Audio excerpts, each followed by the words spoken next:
Consider supporting my channel on Patreon for as little as $1 a month. Link below in the video description. Welcome home.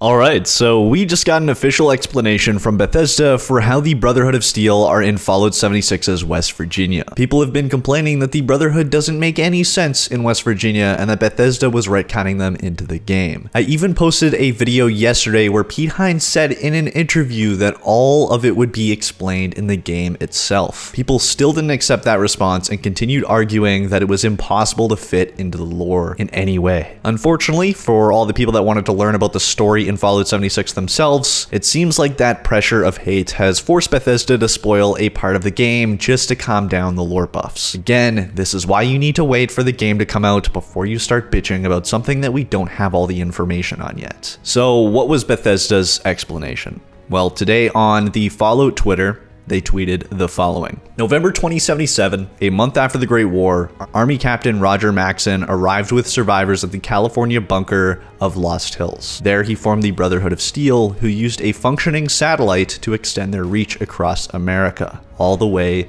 to Appalachia. So the explanation is quite simple. They used a satellite to extend the newly formed Brotherhood of Steel across America. Simple yet very reasonable explanation for their presence in West Virginia so early on in the year of 2102, as that leaves a 25-year gap in the timeline to build up a branch of the Brotherhood in West Virginia. It's kind of funny how you don't think of the most simple ways of explaining something when you're so blinded by hatred and lack of information. It's why I wish people would just wait for the details until they jump on the hate train. And now Bethesda has kind of made most of the people look pretty stupid. So, who is Captain Roger Maxson, and does that part make sense? Well, I'll be using the wiki for answers, as this isn't a Fallout lore series, but here's the general background of Roger Maxson. Captain Roger Maxson was an officer in the United States Army who became the founder of the Brotherhood of Steel and its first High Elder after the Great War. Roger Maxson was originally the second in command of the security team stationed in the West Tech Research Facility since January 3rd, 2076, then relocated to the Mariposa military base on January 7th, 2077, where further FEV research was conducted. Maxson and the team then learned about the human experiments. The original leader of the team, Colonel Robert Spindle, suffered a nervous breakdown and locked himself in his office,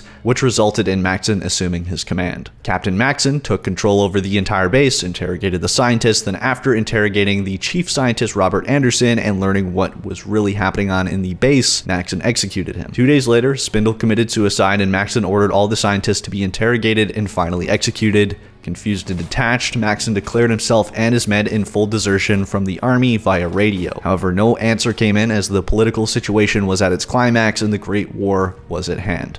Maxson and his men survived the war unharmed, safely sealed inside the military base, unaware that the world had ended around them. After making sure the radiation levels outside were safe, Maxson ordered everyone to leave the accursed military base and travel to the Lost Hills government bunker. After burying the scientists, Maxson's soldiers and their families began the exodus to Lost Hills. Raider attacks inflicted a heavy toll of casualties, including Maxson's wife, but his teenage son survived. Maxson and his men later formed the Brotherhood of Steel, and the Lost Hills facility served as their main base. So from everything we know, this explanation fits perfectly into the lore, and many people on Twitter have shared that they're happy with this explanation. Some people have even gone back on my comment section from my video yesterday and said that they also like this explanation. I want to know what you think here on this video. I personally appreciate that Bethesda went out of their way and actually did an explanation for the presence of the Brotherhood of Steel in the game. I wouldn't have put it past them to not give an explanation whatsoever. So I do appreciate that they gave us one, and one that actually makes sense and fits with the past lore. It may be one of the most basic explanations ever, almost to the point of it being common sense. It also sounds like the Brotherhood have some sort of purpose in the story within Fallout 76, so that also makes the situation better. And when you truly think about Bethesda's explanation, why would the Brotherhood of Steel not try and extend their reach across the US and build something bigger after the world essentially just ended? Do you really think that they sat in a bunker for years with their thumbs up their asses after they just formed the Brotherhood of Steel Steel. I think it's silly to believe that they didn't do something to expand across the US, so I personally like this explanation. Now, I'm not exactly the Fallout lore guy, so if this is somehow still breaking the lore, feel free to let me know. For me, it makes perfect sense, even with everyone throwing Brotherhood of Steel lore at me in the comments for the last couple of days, trying to prove that there was no way for this to be possible, so I feel like I have a good understanding that this does indeed fit in with the lore. It may not be the most satisfying and mind-blowing explanation in the world, but don't you want something that logically makes sense? Let me know your thoughts on Bethesda's explanation for the Brotherhood being featured in Fallout 76's West Virginia down in the comment section below. Also, be sure to hit that bell icon to stay updated on the latest and greatest Fallout 76 news, discussion, speculation, and more. But that's it for this video. If you enjoyed, please smack that like button down below and subscribe to join the good fights if you haven't already. It would be super greatly appreciated as always. And until next time, this is Epoxy signing off.